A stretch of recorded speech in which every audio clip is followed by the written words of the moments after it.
Olá, sejam muito bem-vindos ao meu canal. Para quem não me conhece, eu me chamo Amanda Raposo, eu sou enfermeira e aqui eu compartilho assuntos da enfermagem, tanto os conhecimentos, os estudos que a gente vem aprendendo, a gente compartilha aqui com você, profissional enfermeiro ou da enfermagem. Também compartilho um processo que eu vivo sobre ser enfermeira nos Estados Unidos. Se isso é algo que te interessa, eu te convido a ficar aqui comigo, porque hoje, inclusive, nós vamos trazer um tema que para a nossa profissão é muito importante: as causas de uma PCR. Você lembra dessas causas?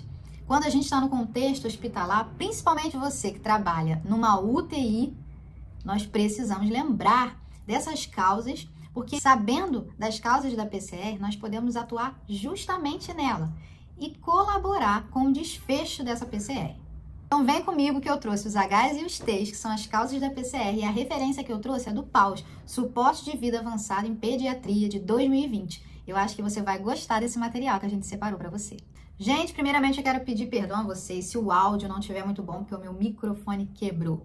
Mas vai dar tudo certo e esse vídeo vai ser rápido. É mais para a gente poder ter um vídeo que fale um pouco e nos lembre sobre os Hs e os Ts, as causas de uma PCR, e também estudei sobre o que pode levar a cada um deles. Vamos lá? Hipóxia. Gente, eu vou compartilhar com vocês aqui na tela agora o slide que eu preparei para a gente poder falar um pouquinho. Hipóxia é muito comum, inclusive no mundo de neonatologia e pediatria, essa causa. E o que seria isso? Por que a hipóxia em si, essa falta de oxigênio, pode levar a uma PCR? Essa deficiência de oxigênio, ela reduz o metabolismo aeróbico, que geralmente é o metabolismo, né, que funciona ali no nosso corpo. E aí, como uma resposta compensatória, o nosso corpo precisa entrar no outro metabolismo, anaeróbico. E com isso gera acidose no nosso corpo. E isso prejudica o nosso músculo cardíaco e podendo levar a uma PCR, que a gente vai ver mais pra frente. O outro é a hipovolemia. O que essa redução de volume pode prejudicar? Esse volume mais baixo, reduzido no nosso corpo, prejudica a nossa perfusão e o transporte desse oxigênio para o coração e para demais órgãos do nosso corpo, que pode causar a falência desse sistema circulatório, e isso pode levar a uma PCR. Hidrogênios ou H+. Quando estamos com íons de H+ em excesso no nosso corpo, nós entramos num quadro de acidose. A acidose, ela existe vários mecanismos que podem prejudicar o bom funcionamento do nosso corpo. Porém, um deles que eu posso trazer para citar para vocês é porque ela interfere no bom funcionamento da célula. Célula cardíaca, células do sistema nervoso central.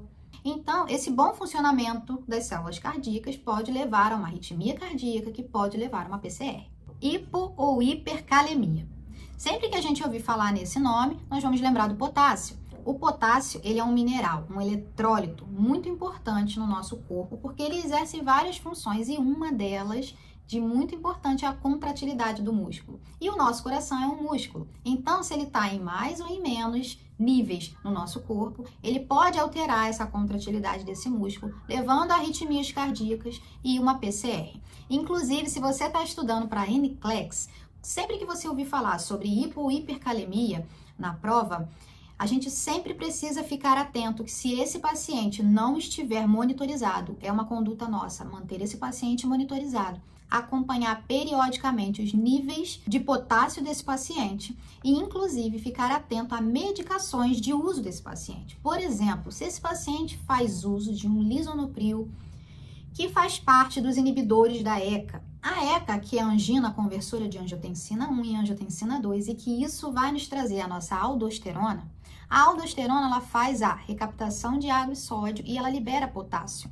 Então, se ela libera muito potássio, mas eu não tenho aldosterona, porque eu estou tomando lisinopril, que ele é o inibidor da ECA, então eu posso acumular potássio nesse paciente. Inclusive, se eu estiver também fazendo uso de furosemida. O furosemida, ele é um diurético de alça e ele não poupa potássio, ou seja, esse paciente ele vai eliminar muito potássio, então eu tenho chance, se esse paciente já está fazendo um quadro de hipocalemia e ele continua fazendo uso de furosemida, ele pode reduzir mais ainda esses níveis. Isso pode levar esse paciente a um quadro de uma arritmia cardíaca potencialmente fatal. Hipotermia. faz parte dos Hs, das causas de PCR. Não é tão comum aqui no nosso país, mas em outros países acontece muito. E essa hipotermia, ela pode desestabilizar de tal maneira o ritmo cardíaco ao ponto de desenvolver uma arritmia potencialmente fatal, como a fibrilação ventricular. Olha que interessante. Pode reduzir também a atividade respiratória ou neurológica, levando esse paciente a uma parada respiratória e, consequentemente, a uma parada cardíaca. E nós não podemos esquecer também que no mundo da pediatria também temos a hipoglicemia como uma das causas de parada cardiorrespiratória. Nós sabemos que o nosso corpo precisa de combustível para que os sistemas funcionem. E a glicose, ela é o nosso principal combustível para esses sistemas funcionarem perfeitamente. Então, níveis muito baixos de glicose podem prejudicar o bom funcionamento, inclusive do nosso sistema cardiológico. Agora chegamos nos T's. Tensão de pneumotórax, tamponamento cardíaco e toxinas. Tensão de pneumotórax. Gente, o nosso tórax está sendo comprimido, está sendo tensionado por algo que está acontecendo lá a nível pulmonar, mas existe uma pressão a nível do tórax. E essa pressão, ela dificulta o retorno venoso, prejudica os enchimentos das câmaras, pode prejudicar os enchimentos das câmaras cardíacas. E isso faz com que o nosso coração não trabalhe de uma maneira tão eficaz assim e pode levar a um colapso cardiovascular. Tamponamento cardíaco.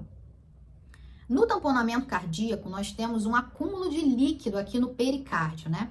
E isso vai impedir com que o coração ele se expanda de maneira correta, eficaz, ao ponto de receber o sangue também, e também pode entrar num colapso, levando a uma PCR. As toxinas, e aqui entram os medicamentos ou as drogas, elas podem ter vários mecanismos de ação, dependendo da droga que a gente está falando. Então, elas podem prejudicar a função do miocárdio, sistema condutor ali, sistema respiratório, o sistema nervoso central.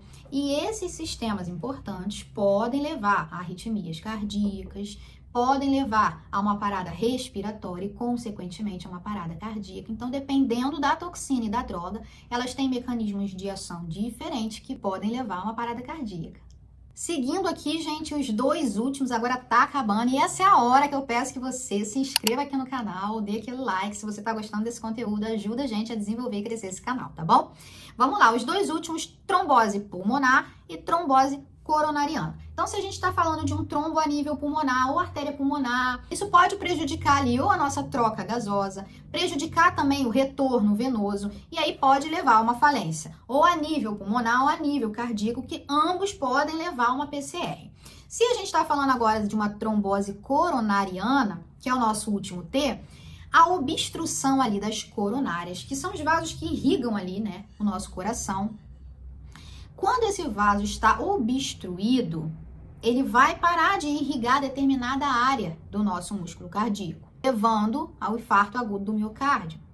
Porém, se a gente está falando de um grande vaso, de uma extensão, de um comprometimento maior desse músculo cardíaco, com isso esse músculo cardíaco ele não funciona mais adequadamente, levando esse paciente a uma PCR também. Gente, foi isso. O material que eu preparei para vocês, bem curtinho, só para a gente lembrar quais são as causas da PCR, porque a gente estuda, mas às vezes esquece. Então, esse vídeo é para que você lembre, principalmente se você é aí do setor de UTI, que a gente acaba vendo muito esse cenário, né, na nossa rotina, na nossa prática. Então, é bom que a gente lembre, porque isso ajuda muito a gente resolver, atuar em cima da causa da PCR, e isso auxilia ali no desfecho da condução daquela situação, né? Então, gente, se você gostou desse vídeo, eu te convido a me seguir, curte esse vídeo, se inscreve aqui, gente, no canal, pra gente poder compartilhar informações juntos um com o outro. Inclusive, se existem coisas que você gostaria de acrescentar, então comenta aqui, vamos trocar informações, porque eu e com certeza as pessoas que estão assistindo esse vídeo vamos gostar